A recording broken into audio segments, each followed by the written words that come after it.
అందరికీ జైభీం అండి. నా పేరు రాజశేఖర్ జల్లి. Ambedkar India mission state social media working ప్రెసిడెంట్గా ఉన్నాను. ఈరోజు ఈ కార్యక్రమం మనం అంబేద్కర్ ఇండియా మిషన్ ఆధ్వర్యంలో చేస్తున్నాం.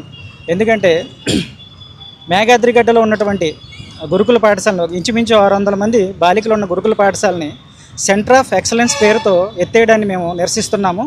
సో వితౌట్ ఇన్ఫర్మేషన్, ఎటువంటి ఇన్ఫర్మేషన్ లేకుండా, అలాగే తల్లిదండ్రులు కూడా ఎటువంటి ఇన్ఫర్మేషన్ చేయకుండా కూడా వాళ్ళని రాత్రికి రాత్రి వాళ్ళని షిఫ్ట్ చేసేసారు. ఇది చాలా ఘోరమైన పరిస్థితి. సో మీరు ఎక్సలెన్స్ సెంటర్ పెట్టాలనుకుంటే వేరే చోట పెట్టుకోండి, వేరే బిల్డింగ్లో పెట్టుకోండి. అంతేగాని ఉన్న స్టేట్ వైడ్ ఉన్న గురుకుల పాఠశాల 3 పాఠశాలని తీసేయడం అనేది ఇది దళితులకి విద్యను, నాణ్యమైన విద్యను దూరం చేయడమే. మేమందరం కూడా అదే గురుకుల పాఠశాలలో చదువుకుని ఈరోజు ఈ పరిస్థితిలో ఉన్నాము. అటువంటి పాఠశాలలు మాలాంటి దళిత విద్యార్థులకు ఎంత ఉపయోగపడతాయో, ఎంత మేలు చేస్తాయో మాకు తెలుసు. సో అలాంటి పాఠశాలను మీరు మూసివేసి సెంటర్ ఆఫ్ ఎక్సలెన్స్ అని అవన్నీ ఇవన్నీ చెప్పేసి దళితులకు విద్యను దూరం చేయడం ఇది చాలా బాధాకరమైన విషయం. ఇది మేము రాష్ట్ర వ్యాప్తంగా కూడా మేము దీని మీద మీరు ఈ జీవో ఉపసంహరించుకోకపోతే కనుక రాష్ట్ర వ్యాప్త ఉద్యమం చేస్తామని తెలియజేస్తున్నాను. జై భీమ్.